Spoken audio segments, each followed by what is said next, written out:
বিসমিল্লাহির রহমানির রহিম। আসসালামু আলাইকুম। গ্রীষ্মের দাবদাহে গিয়েছিলাম রাজশাহী জেলার গোদাগাড়ী উপজেলার মাটিকাটা ইউনিয়নে। সেখানে এক প্রবীণ এবং প্রবীণার বাড়িতে তারা অতিশয় দুস্থ এবং অসহায়ের মতো জীবনযাপন করছে।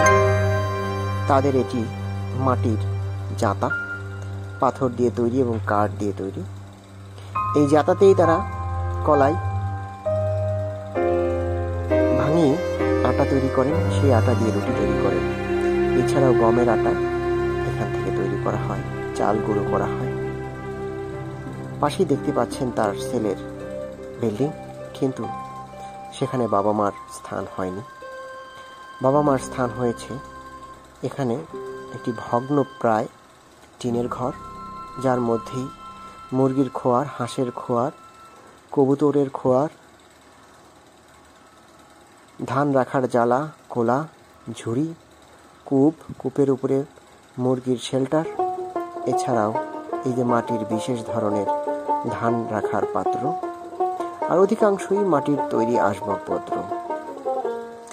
শিল্পমনা মানুষ দেখলে মনে করবে এটি একটি শিল্প, কিন্তু দারিদ্রতার চক্ষু দিয়ে দেখলে, সমাজে সচেতন মানুষের চক্ষু দিয়ে দেখলে এটি একটি মানুষের অসহায় অবস্থা, যেখানে টিনের চালে কোনো ধরনের পেরেক ব্যবহার করা হয়নি, কোনো রকম বাঁশ দিয়ে বেঁধে রাখা হয়েছে। আর টিনের চালাকে ঠান্ডা রাখার জন্য তার নিচে নানা ধরনের খড়কুটো ব্যবহার করা হয়েছে।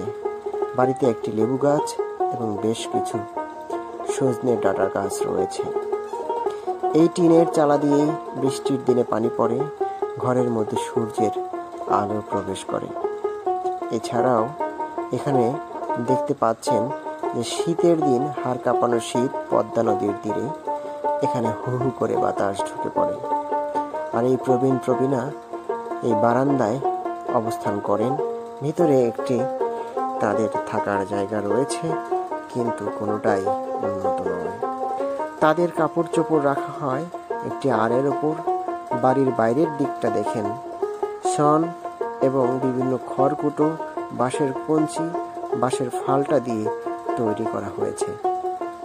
এ ধরনের বাড়ি দেখলে আপনার হয়তোবা এক পলকে ভালো লাগতে পারে, কিন্তু এটি বসবাসের জন্য কখনোই উপযুক্ত কিছু নয়। দেখুন, এই বাড়িতেই বসবাস করছেন একজন বৃদ্ধ, যার বয়স 90 বছরের বেশি, এবং তার স্ত্রী, তারও বয়স অনেক।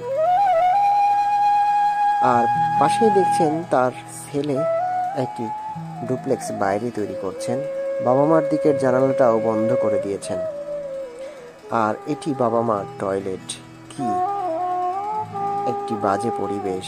এরকম পরিবেশে বাবা মাকে যেন না রাখা হয়, সেটাই আমাদের কাম্য।